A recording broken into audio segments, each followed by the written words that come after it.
You ever get that feeling that history didn't disappear? It just sank. Tonight's Let's talk story about that. begins beneath 40 feet of cold, dark water in Lake Michigan, where sonar Oh, scans searching for shipwrecks instead picked up something far older. A pattern, not wreckage, not debris, but stones arranged, deliberate, circular, and possibly placed there nearly 10,000 years ago, before the Great Lakes even looked the way they do today. This is the story of what many have called the Lake Michigan Stonehenge. yes. Have you heard of Amazing. this? I have actually. I don't know too much about it, but I have definitely heard about it. So, Okay. mhm. Okay. All right. Well, the year is 2007. A team from Northwestern Michigan College is conducting a routine sonar survey in Grand Traverse Bay near Traverse City. Their mission? Locate historic shipwrecks.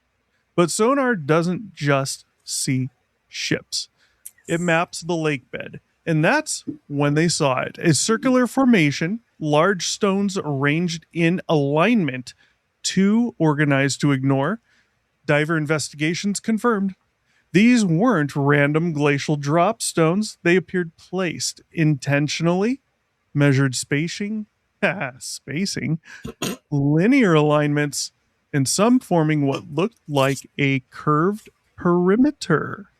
And just like that, a shipwreck hunt turned into a prehistoric mystery. Here's where context matters. Today, the stones sit under roughly 40 feet of water, but go back 7 to 10,000 years. Lake Michigan wasn't Lake Michigan. During the last ice age, massive glaciers locked up global water. Lake levels were dramatically lower, and vast stretches of current lake bed were exposed land. Where divers now swim, ancient hunters once walked. Caribou migrated across tundra plains that are now submerged, and humans followed them, which means if stones were arranged there, they were built on dry ground. I feel it doesn't take too smart of a person to figure that out. Well, It'd be kind of pointless underwater, right? Yeah. Yeah. I've met a few people in my day, actually within the last year, who definitely would question that. Yes. Yeah. Yeah. And unfortunately, they were my coworkers, which means that they were fully grown adults. And I'm like, They put what? stones This is so underwater. sad. I have stories for you when we're done. Holy shit. Okay. So, what does this underwater structure actually look like? Let's separate hype from measurable data. Documented features, stones were arranged in a loose circular or oval pattern. Estimated diameter 40 to 60 feet. Individual stones, boulder sized, not monolithic pillars. Some linear alignments extending outward. Important distinction: this is not Stonehenge in the British sense. There are no towering megaliths, no lintels, no trilithons. This is lower to the ground, more functional than monumental, which leads to the first major interpretation divide. Theory number one: the ceremonial stone structure. This is where the media latched on. Circular stones, prehistoric age, instant headline: Michigan Yeah. Stonehenge, but evidence check: no artifacts recovered, no burial remains, no tool deposits, no confirmed astronomical alignments. Compare that to known ceremonial sites. Medicine wheels in Wyoming show clear solar and stellar alignments. This formation, none confirmed. So, ceremonially symbolic? Possible, but unsupported by hard evidence. I'm going to pause right there. Um, no artifacts recovered. Well, if these are really 7 to 10,000 years old and they're under 40 feet of water in Lake Michigan, obviously it's pretty clear they were most likely built, carved, whatever, in place there when it was dry, Mm-hmm. well, do we know exactly how much of them are above the lake bed versus still buried? And Ooh, great how does question. going to dig all that up? Um, how does that exactly work underwater? Because that sand under there, it's wet, right? It's gonna move around. You don't just dig and put it right here. It's just gonna kind of move. I So mean, I have a couple ideas as to how they could do that, but I'll well, let you. I'm not questioning how they did it. Here's my point: is no artifacts recovered. You You probably guys haven't dug were deep even enough say, were yet. you even looking for? Yeah, you're gonna have to get a something out there to dredge and safely dredge without damaging Mm-hmm. to see it. We're probably gonna have to dig, right? I mean, we Yeah. look at stuff we've ancient things we found that aren't even that old, and they're completely buried. And it's not that people have buried them; it's just over time, right? Mhm. And erosion and movement of dust and dirt and things in the air and whatever's covered crap, right? Yeah. So you know, mm, nah, I don't know about the no artifacts. Maybe no artifacts yet, but this was 2007. I'd like to know, what are they doing now? Have they done anything since to try and dig more up around that, in and around that, right? So, theory number two: hunting structure. This is the mainstream view, allegedly. This is where archaeology leans hardest because similar stone features exist across North America, especially in Arctic and subarctic regions. They're called caribou drive lanes. Hunters built long stone lines to funnel migrating herds into kill zones. Sometimes they formed funnels, corridors, or semicircular traps.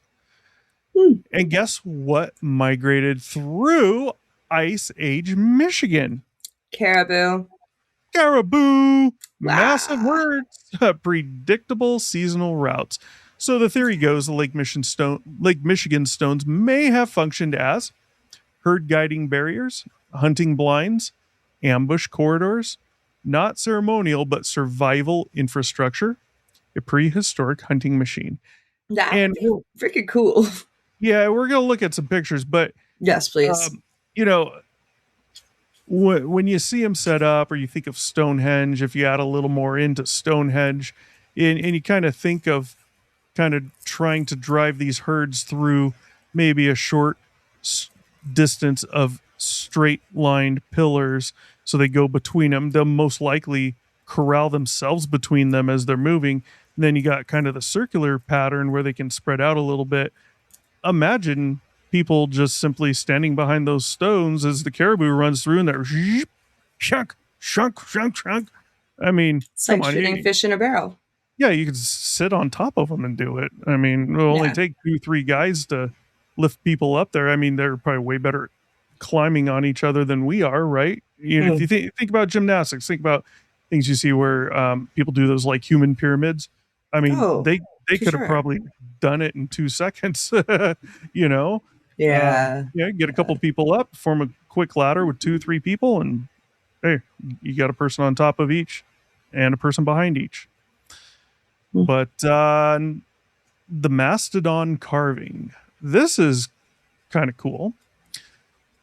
Now we enter the most controversial piece of this entire story. During dives, researchers identified one stone that appeared to bear a carving resembling a mastodon. Let's break that down carefully. If real, mastodons went extinct 11,000 years ago, approximately.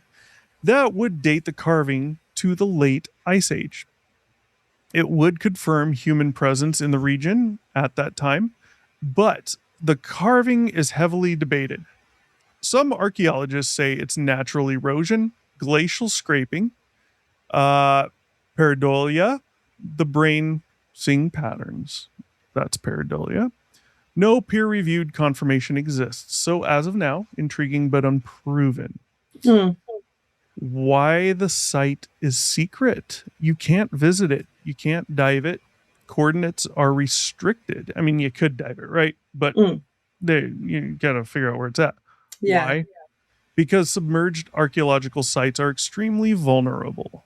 Threats include artifact theft, unauthorized salvage, vandalism, social media treasure hunters. Once disturbed, context is lost forever. So the exact location in Grand Traverse Bay remains protected. Yes.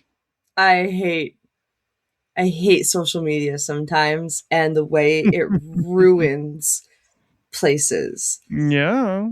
I hate that so fucking much. They're like, Well, places only local knows. and I Well, mean, be they realistic. ruined it. How long do we need to hang on to some stones placed in a circular pattern? I mean, look at the skyscrapers we have. I mean, what's it really matter? I mean, we can document it. Hell, we can take them out and go put them somewhere. We have the land to build whatever type of storage facilities we want. We can do it out in the middle of the desert where no one wants to live. And we can take the stuff we really got to hold on to it. We can take it and go put it there, and people can then visit it and they can set it up just how it was set up under the water, right? I don't think it works like that, but I didn't say it works like that. I'm saying, why not? Why do we have to hold on to this stuff in waste land? In you can't come here, you can't go there, you can't do this, can't do that because of this and this and this. Well, let's put it somewhere where everyone can go visit. All of it I feel together. like maybe once, like, if they put more research into it because there's so little known about it, they probably want to, like, at least be able to figure out who it was from, document it, and then say, okay, you can visit it. But again, we haven't seen if anything has happened with the site since Yeah. '07. And you know So, what? Maybe it came from aliens from Zeta Testiculi. Possibly, quite possibly. possibly not, and probably not. Geological versus human placement. Skeptics argue glaciers drop stones in patterns all the time. This is true. Glacial till can create clustered boulder fields. But divers reported repeating spacing, alignment arcs, pattern distribution. Natural processes rarely produce symmetrical circular arrangements at that scale. Rarely. Do they ever? I mean, we're talking Stonehenge type stones placed in a circle. Show me where nature's done that. Yeah. Please and thank you. Still, though, without excavation, human placement cannot be confirmed, so it remains classified as potential anthropogenic alignment. Translation: possibly human made, not proven. Ice Age, Michigan context. To understand the site, you have to picture Michigan 10,000 years ago. No lakes, no marinas, no Traverse City. Instead, tundra plains, meltwater rivers, caribou migrations, mastodons and mammoths, nomadic hunter groups. The Great Lakes Basin was a corridor of movement, animals and humans alike. Stone structures in this environment would serve survival, not spectacle. Efficiency over monumentality. So, comparison to Stonehenge. Let's ground this. Stonehenge in England is 330 feet wide, multi ton standing stones, astronomical precision, ritual evidence. The Lake Michigan site, 40 to 60 feet wide, low boulder placements, no confirmed alignments, no ritual artifacts. So the nickname Stonehenge is metaphorical, not structural, media shorthand, not archaeological classification.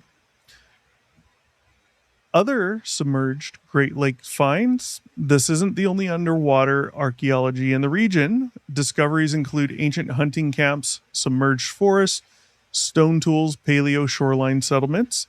As glaciers melted, rising waters swallowed entire landscapes. What lies beneath the Great Lakes may represent thousands of lost sites, preserved in cold freshwater time capsules. Be interesting if, say, that lake just drained tomorrow. I'm curious what would be found under there. Lots and lots of shipwrecks. Lots Yeah. of bodies. Oh well, yeah, besides shipwreck, yeah, probably some really old shipwrecks, right? So Oh, That'd be kind of cool. So freaking old. Yeah, there's a Yeah. couple of them that they're just like, we don't know where it is. Mm-hmm. Yep. Yeah. That'd be cool to Well, find some of those like early 1800 shipwrecks. yeah. Yeah. Let's apply the PFE filter. Okay, Proof, yeah, let's fact, do and it. evidence. Okay. So what's proven about this? Yeah. Stone alignment exists, located via sonar, verified by divers. It lies on ancient dry land. It is likely built or arranged by humans associated with hunting activity. Unproven, ceremonial function, astronomical alignment, mastodon carving authenticity, which we're going to look at in a minute. Mm. Media hype, advanced lost civilization. Of course. North American Stonehenge twin. No. Atlantean marker site. I mean, people's enthusiasm just gets carried away. I No like that evidence. one. It's out there. Yeah, yeah. No evidence supports those Oh claims. I no like shit. the alien ones too, but I mean, come on. Atlantis, that's like far like I could believe aliens over Atlantis in Michigan. Like that one's far fetched in my mind. Yeah, Like, oh, you went there, okay. yeah. Well, let's close this out. What fascinates me most about this site isn't what it proves, it's what it hints at. Because for every confirmed stone circle underwater, there may be dozens more buried in silt, entire hunting grounds, migration corridors, ancient camps now hidden beneath inland seas we call lakes. History didn't vanish, it drowned slowly as ice melted and shorelines crept forward mile by mile. I don't know why I find that funny. It didn't vanish, it drowned slowly. Sounds like a murder. Drown, Oh, drown, Michigan, drown. yeah. So the, the Lake Michigan stones may not be a temple, they may not be a calendar, but they are almost certainly human, and they remind us that long before cities, before roads, before borders, humans engineered landscapes to survive, even if those landscapes now rest in darkness beneath 40 feet of water, murdered. This, we'll just end it there. Let's look at some pictures. Oh God! Murder. If I told you what I was going to read, then let's look at some pictures here. Yeah. So I just got to get them up first. See, Here we go. yes, We pulled up, ending what you right. said with an Alan Cummings form of murder is the only way to do it. Yeah. So here is Sylvan Hey, Lake, and Grand we got Traverse Bay. Traverse City right Yep. down here. We don't know where this is at now. This is, I believe, a little older map here. Yes. Because there's been changes, and it's to help show changes and all that. Blah blah blah. Just another map. Just give you an idea. Again, Traverse City, Grand Traverse Bay. Obviously, I'm guessing is the entirety of this. Yes, it is. Yummy. Let's take a look at what they found, and then we'll compare them with some older things. And this has to do with the Mastodon kind of too. But here is what they found. I would like to see one of those divers kind of floating in an upright position next to one, so we get an idea of how tall these are. From what we're seeing here, it doesn't look like they're that tall. Maybe 10 feet. I don't know. But they don't look huge, right? Mm. Yeah. I mean, if you look at the diver back there with the light, Okay. and Yeah. he's Yeah. You're behind it, right. look how big he looks. He's they don't really look to be more than like 10 feet, other than the one in the middle here, of Yeah. course. But Yeah. I don't know. So let's take a look at this mastodon. Tell me if you see the mastodon or mammoth or whatever they're claiming. Do you see it? I see something that could be interpreted as an ancient petroglyph, but a mastodon? No. Okay, so I'm looking at this on my laptop, and then I have it on the TV, which is showing me what you're seeing. Yeah. What I'm seeing on my laptop definitely looks a little more clear than what you're seeing, Okay. but I'm going to kind of outline some of this and it will fit like that, I'm sure. Okay. So, see my mouse, right? Yeah. You see where my mouse is pointing right here? Yeah. That would be an eye. Here's the head coming down, and you got tusks, which are going to start coming out here ish. I see it. I Now see follow my it. mouse. You I got see it. legs. Yes. You kind of got the body coming up right here. It's more clear. It's more Ah. clear on the laptop than what you're No, seeing there. I see it, but Yeah. Well, I don't. Okay. let's look at some other examples, and we'll see why this might be a match and it might not be. This was found in 1872. Don't know where, Bucks County, wherever the hell that is. You can clearly see the mastodon, right? Yeah. Or yeah. So let me go back again. I do see the resemblance. I I mean, do, but this one looks more like a capybara. yeah, you got to remember this is so old that if this was a carving, petroglyph, whatever, of a mastodon, it would be so worn down by now, possibly. So obviously you have the mastodon here, but I mean, look at that. Look at the shape of that head going down, and let's jump back. You kind of got the same thing here. You know, it looks like some of this is just gone, but there's a one from 1872. Well, located, Yeah. found in 1872. Next, discovered in 1864. I mean, you see the resemblance. It's very clear. These two, this one and this one, are very clear that, hey, this is what it is. This one, not so clear, but you know, it makes me wonder. They're diving. They got these masks on. There's a bunch of silt. Let's go back to this picture. You know, you can see the water's cloudy. The lighting's not amazing, but they have lights and you have some sunlight. First of all, I'm looking at all the crap on these pillars. Where the F did they find this in all that. this? That part. Right? Mm-hmm. But how I'm wondering, you know, I told you the outline of this is a little more clear looking at it on my laptop than on the TV, which is what you're seeing. Yeah. And I wonder if when they clean some of that stuff off or however it is they found this, I'm wondering if in person it's actually quite a bit more clear than we're seeing here.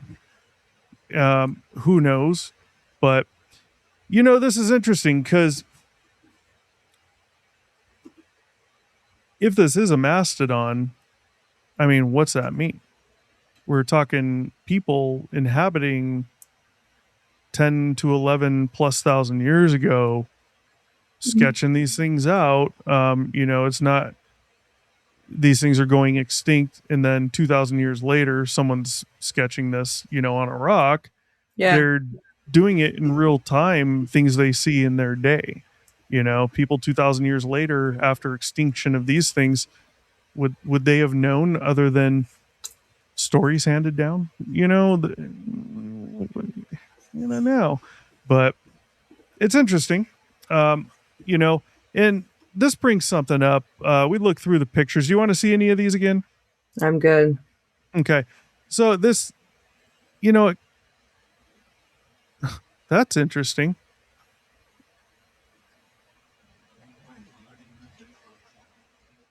Oh The my God. moon? Almost looks like a freaking swastika. Is that the moon? I'm Yeah. looking at the arrow. Yeah, this might be a bow. I'm looking at this as like some of those UFO ancient Oh, UFO. yeah. But yeah, it could very well be a bow. Oh. I'm guessing these are trees or something. Who knows? This is interesting. All right, so you know, this makes me think of something else, and I don't know if you've noticed this. Maybe you have, maybe you haven't. they seem to be finding a lot more things recently. I don't know if you've noticed, but it seems like Mhm. every other month there's something new being found, some archaeological site shit they never knew was there just seems to keep popping up a lot right now. Um, and It's exciting. I've been thinking that for a while now, but I've heard someone else say it recently too. And I was like, God damn right. I'm glad I'm not the only one thinking this. Right. But it seems interesting. The last year or so, it seems they've been finding a lot more of these types of things than in the past. You know, it just seems interesting, not to propose a conspiracy or anything, right? But, when you talk about things like UFO disclosure and all that BS that's going on, Hmm. yeah, it you got to remember if there is life out there somewhere. Not to turn this into a alien topic or anything, but if there's life out there, right? There's people here that are going to freak out, religious. It's going to change their worldview, and no, the aliens can't be real. We're it. This is it. Life here and nothing else, right?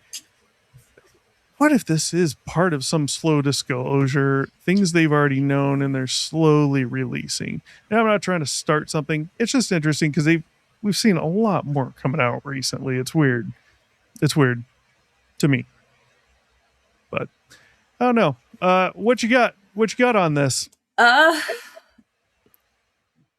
I mean, it's definitely interesting. I am very curious as to where it would be because I was kind of taking a look at pictures of the ice shelf 10,000 years ago back in Mhm. Michigan, and it looks like it hangs on into that area pretty intensely up until about 8 to 6,000 years ago. What So what hangs on? the ice, like the glacial ice Uh, shelf, like is settled over that area for a majority of. So it's just interesting how they date it, looking back at the potential of when it was, and just like how the maps of the time look, or the yeah, projected idea of what they look like. Interesting. Just the idea, like just looking at Michigan and like how all the different lakes looked back then, it was pretty cool. But yeah, I definitely kind of like the idea of the herding because I mean, I guess that would make sense. I don't know what the land looked like back then, so the hills, the trees, the terrain obviously was completely different. So shit, hell, maybe of it could have course. been that. Yeah.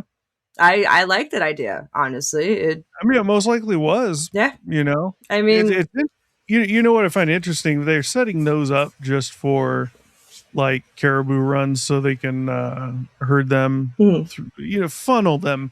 Basically, they're going to keep going, but kind of funnel them. And we know animals can be pretty stupid if they go through two straight lines of these structures into a big circular one, even though it's still open and they can just go through. There's a good chance they'll just stop and herd themselves in the circular pattern of these things. They're just dumb, yeah, with certain things. yeah, Um, oh yeah. what I find interesting about that is if that is a mammoth or a mastodon that's carved on there, why? Why? You'd think they'd be doing that in their homes, right? In the cave walls and other structures around their homes, It could be an ancient fucking Banksy. Could just be randomly going around. Let me just go down and tag that. Someone could have been bored and tagged up a rock. Like, I I'm don't so know. bored. I gotta spend hours carving into a rock. I mean, I don't know if it's really going to take hours. Those look like quick chisel, move it, chisel. Like, they didn't look Yeah, too time consuming. But then again, I mean, we had tools to take down mammoths and, protect ourselves from saber-toothed tigers. I think we had pretty. God. Oof, But I'd they hate really. one of those teeth going through me. Oh, Tooths. I'd tooth hate for one of those tooth tooths to to go go through through me. me. Uh, uh, I would hate for a lot of ancient things to attack and eat me. yeah. Yeah. I'd hate for a lot of current things to attack and eat me. That too. And did you hear about Ancient the or not, giant I don't land care. sloths though? Like these massive sloths that used to exist in the world, and it's like, oh, There's a lot of oh, those living around here today in America. bruh, Don't call me a sloth. bro. Well, this type of topic is not too up my alley. It seems a little more boring. I like a little more oomph in it. A It's little more up more, my alley. You're more I want to the say a little more conspiracy, but it's just not Mhm. as interesting. A little bit interesting though. Kind of cool to see if the dating is correct Yeah. or approximately correct. Um, then it is kind of cool to see what people were doing back then. Mhm. How they You know, survived, what they did, how they made use of the resources to yeah, and we may survive. find out in our lifetimes. You know, if we hit a WW3 with nukes, we may we We may we may find out figure it out ourselves. really quick, and we'll be like, God damn, I was talking shit about those people 10,000 years carving shit in stones, and look at me, tank, tank, tank, tank, tank. This Shit, is where my month glasses one. go? They're This broken. is month two. Well, So, actually, on the topic of Lake Michigan, since we're talking about that, uh, next time we converge, I have a little story about an old, no longer there town that's on the banks of Lake Michigan, old Singapore, Michigan. hmm, Hmm. never Yeah. heard of it. I know you haven't. So very Okay, few people have, unless better you be actually interesting. read the signs in a certain town that, like, you know, those little historical signs that they have all over Yeah. the place. Yeah. Unless you actually are weird like me and like stop and read them, you never would know this place even existed. So I have a little background on that next time. Okay. Yeah. Okay. Well, cool. Then I'll be looking forward to that. In the meantime, this has been Obscured Reality, beaming BS since '89, where we separate the myth from the measurable, the legend from the evidence, and the drowned, murdered past from the documented truth. Peace out. The trap.